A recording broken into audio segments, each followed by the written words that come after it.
Topping our news at noon, Buffalo Bills player Damar Hamlin is sedated and still in critical condition after collapsing on the field during Monday Night Football. The 24-year-old suffered cardiac arrest during the first quarter of the game against the Cincinnati Bengals. We know that his heartbeat was restored right there on the field, but that he was rushed to a hospital in Cincinnati to undergo treatment and further testing.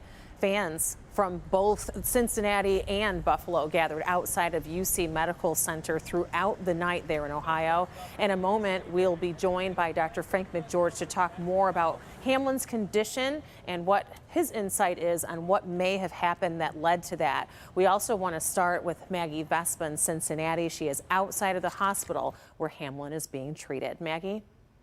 We're told by the Buffalo Bills that Damar Hamlin is inside the Cincinnati hospital, this trauma center, sedated and in critical condition after, according to the Bills, suffering a cardiac arrest overnight at that game here in Cincinnati. As you saw, it was an incredibly scary ordeal. Players on both sides, on both teams, openly weeping on the field, consoling each other as medical personnel worked to save Hamlin's life. Fans at the stands and, of course, all the fans at home completely stunned by what they were seeing. The NFL taking the very rare step of postponing the game after Hamlin was taken off the field in an ambulance and again brought to this hospital.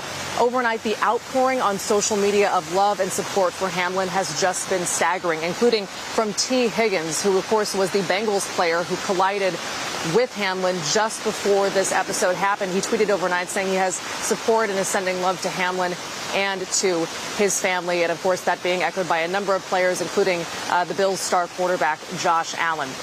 At the same time, questions from the NFL as to what's next, how they move forward, including one question overnight from a reporter about, for those wondering about the game, when will it be rescheduled? The NFL just saying that is far from their focus because they, like everyone else right now, they say their focus is on Hamlin, his health, and supporting their community. So they'll deal with that, they say, down the line. At the same time, they also note, as do a number of experts, this is just a very real reminder of the dangers and the risks these players face every single time they step on the field. Back to you. All right, Maggie, thank you. We are joined, thankfully, we have Dr. Frank McGeorge here with us all the time to help give us better perspective on what may have happened. We know that Hamlin suffered a cardiac arrest right there on the field.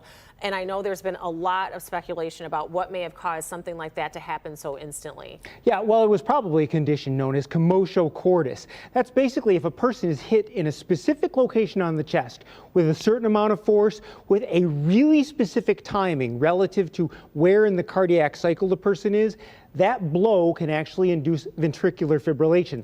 That's where the heart muscle basically begins beating in a completely disorganized fashion, and it cannot pump blood forward. It's essentially the same rhythm that we usually see during a sudden cardiac arrest that happens usually with a heart attack.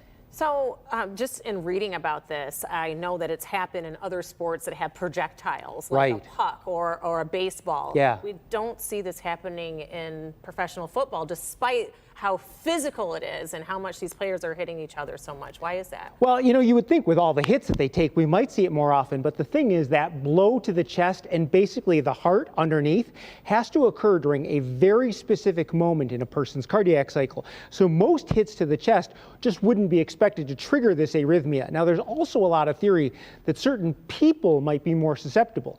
Now, certain subtle electrical abnormalities of a person's heart could actually increase their risk. That's potentially important for younger athletes who might not have had a really good cardiac screening. Thing is, most NFL players, I would expect, have had thorough evaluations, and I would not expect them to have any underlying cardiac abnormalities. Now, I should also point out that, as you identified, commotio cordis is more common in other sports, specifically baseball, where players might be hit in the chest by balls at higher speed. Overall, though, the condition is very rare, maybe about 10 to 20 cases per year in the United States. Unbelievable to watch that all unfold right before our eyes. So the fact that this was a sudden event and he didn't actually have an underlying heart condition that we know of. Probably, right. What are the prospects for his recovery from this, for him to wake up and get out of the hospital? Forgetting about even football at this point. Well, you know, the most important thing is that he had very prompt CPR and a defibrillator. An AED was brought to the sideline. But, you know, as you could see, he spent a great deal of time on the field afterwards. So it's really hard for me to kind of guess exactly how much time he spent without a good pulse. depending on how long that was, he could still have a good recovery. Generally, the first 24 hours after cardiac arrest really say a lot about how well a person's going to recover. So unfortunately, we're just going to have to wait for more information, probably sometime in the next day or so. We'll know more. Certainly scary, of course, for anyone that plays sports Absolutely. like this. And for parents, of course, that have children that want to be supreme athletes like these football heroes that they see on TV. It's really frightening. Yeah, and I'll have more today, actually, during the 5 and 6 specifically, about what this condition is and really things that you can use to identify who might be at slightly higher risk. All right. Well, we always appreciate your perspective and also the visuals that help bring it all home. Brought my heart. All right. Okay. Thanks so much for coming in. Sure.